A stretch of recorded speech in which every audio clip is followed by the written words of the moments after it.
Just believe in yourself. You're exceptional. You're capable of achieving anything. Have you noticed improvements? Are you feeling more confident? That's the direction we're heading in this video. How to cultivate confidence. I'll share practical tips, not just my own, but those from experts too. Interestingly, statistics suggest that confident people are more inclined to hit the like button and subscribe to my channel. Just a fun fact. Now let's dive in. New York Times journalist Eric Ravenscraft likens self-confidence to the water supply in your apartment. You might not notice all the details until the water stops flowing from the faucet. Fortunately, you can boost your self-confidence. But let's first clarify some concepts. Self-confidence is often mixed up with self-esteem and self-efficacy, although they are distinct. Psychologist Albert Bandura provides these definitions. Self-efficacy refers to your belief in your ability to perform specific tasks. If you feel capable of cooking dinner or completing a work project, that indicates high self-efficacy. Individuals with low self-efficacy often exert less effort on tasks they doubt they'll succeed in, which, in turn, increases the likelihood of failure. When it comes to self-confidence, Bandura suggests it's more about having a general belief in your ability to achieve your goals, especially based on past experiences. For instance, learning to play the guitar can increase your confidence in your guitar playing skills. Self-confidence also relates to how you perceive you'll be accepted in a social setting. For example, if people mocked your basket weaving hobby, you might hesitate to share it with others in the future. As Bandura explains, self-confidence and self-efficacy stem from experience, but self-confidence reflects a broader view of yourself beyond just your confidence in specific tasks. Self-esteem, on the other hand, relates to your belief in your overall worth, including statements like, "I'm a good person." Increasing your self-confidence can also enhance your self-esteem. Now, are you still engaged? Have I managed to hold your interest? If my tone seems a bit lacking in confidence, let's explore why self-confidence is crucial. According to Charlie Hubert, author of The Art of Charisma, self-confidence not only boosts your mood, but also empowers you to take risks that lead to tangible improvements in your life. Thus, self-confidence is directly tied to potential success. When you lack confidence, you're less likely to try new or risky endeavors, hindering your ability to achieve significant accomplishments. This lack of confidence is often referred to as paralyzing doubt. Let's now delve into some tips for actually boosting your self-confidence. Charlie Hubert's first suggestion is to practice radical honesty with yourself, and seeking feedback from others can assist with this. For instance, if someone asks about your hobby and you feel hesitant to answer, take note of that feeling. It could indicate a need to either reconsider the hobby or, more likely, accept that aspect of yourself. Personally, I've struggled with sharing what I do. I'm a blogger and voiceover artist, and to my 31-year-old mind, that can seem somewhat frivolous. So I often opt for a simpler answer like, "I work online." However, I strive to embrace it and be more transparent, recognizing that there's no shame in it. This doesn't mean you have to divulge your entire life story to everyone, but finding someone you trust to share even the slightly embarrassing parts of yourself with can be liberating. When you stop hiding parts of yourself, you'll likely find your confidence growing. The second tip is to engage in physical exercise.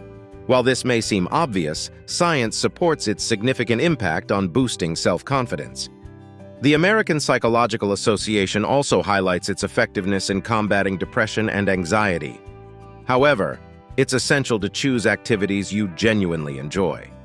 Whether it's running, fencing, or squash, like Maxim Katz, finding a physical activity you love can do wonders for your self-confidence. The third tip is to step out of your comfort zone. While this may seem like a simple suggestion, it holds significant value. Self-confidence often stems from feeling at ease in various situations, even those that might make others feel uneasy. Personally, I need to work on this. I understand it can be challenging to find comfort in certain situations, but the concept extends beyond mere comfort. Instead of focusing on being comfortable, the idea is to embrace the unfamiliar. You don't need to relocate or change careers to expand your comfort zone. It could be as straightforward as striking up a conversation with a stranger or trying a new dish. Even small steps outside your usual routine can gradually enhance your confidence.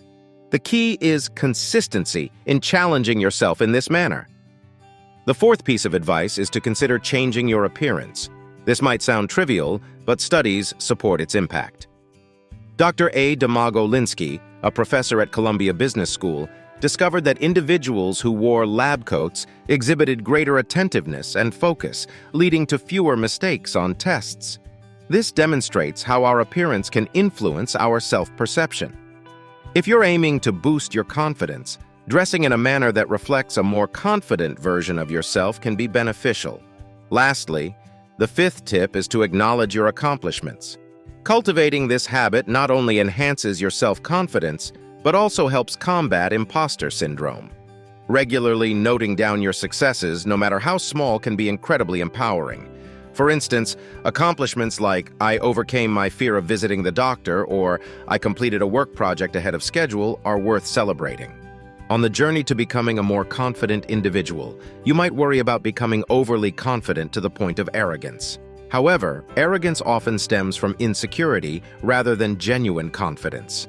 Therefore, developing self-confidence can serve as a defense against arrogance. Self-confidence largely stems from shedding the excess, the fears, doubts, and anxieties we've absorbed from others and our own setbacks. Failure is inevitable in life, but it's also crucial for learning. It's important to recognize that occasional dips in confidence are normal. Setting the unrealistic goal of being 100% confident all the time is both impossible and unnecessary. We're all fundamentally similar yet uniquely different, and embracing this thought can be comforting. While the journey to greater self-confidence can be challenging, it's immensely rewarding. One major obstacle is often our concern about how others perceive us. However, most people are too focused on their own lives to judge us harshly. One helpful exercise is to shift our perspective. Instead of worrying about strangers' opinions, imagine how you would support a friend in a similar situation. Extend that same compassion to yourself. Comparing ourselves to others is another confidence killer. It's natural but ultimately unproductive. Each of us is on a unique journey. Celebrate your unique traits and accomplishments rather than dwelling on perceived shortcomings. Consistency plays a crucial role in building self-confidence. Small daily actions can accumulate over time. It could be as simple as making eye contact and smiling at people you pass by, or challenging yourself to initiate a conversation with a new person weekly. The more you practice stepping out of your comfort zone, the more natural it will feel. It's okay to fake confidence until you genuinely feel it. Confidence is not just a feeling, but also an attitude. By behaving confidently, you can start to embody that confidence. Stand tall, speak clearly, and project self-assurance, even if you're not entirely feeling it yet. The more you practice these behaviors, the more they will become ingrained in your nature.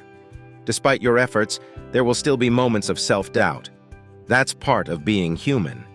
Rather than being hard on yourself, respond with self-compassion.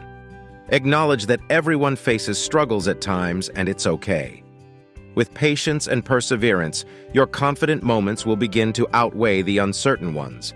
Building self-confidence is not a linear journey, it's a process with ups and downs. Every small step you take is progress in the right direction. Trust in the process and enjoy discovering the best version of yourself along the way. It's also important to ease up on worrying about what others think.